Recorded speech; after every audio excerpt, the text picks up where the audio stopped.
dalawang iligal na bagay na nasamsam sa Bacoor City Police matapos lang maaresto ang isang individual na tinuring na street-level individual sa iligal na droga. Kabilang sa mga nakupiska ang shabu at isang improvised na baril.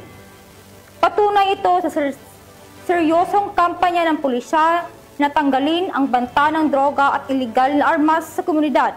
Patrolwoman Priscilla May Urbano.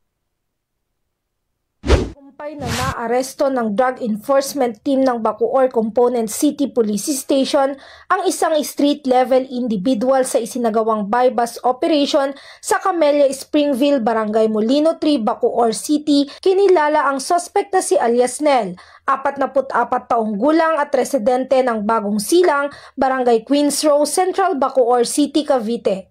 Isinagawa ang operasyon sa pakikipag-ugnayan sa Philippine Drug Enforcement Agency na nagresulta sa pagka-aresto sa suspect.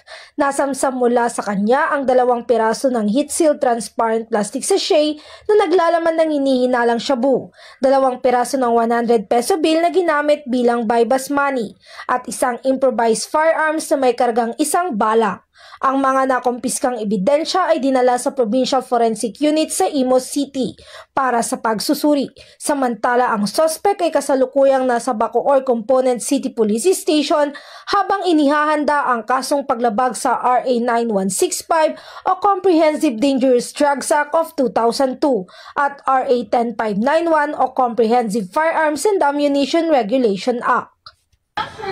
Mula dito sa PRO Calabarzon, ako ang inyong Police News Network Correspondent, Patrolwoman Priscilla May Urbano, alagad ng batas, tagataguyod ng balitang pulis.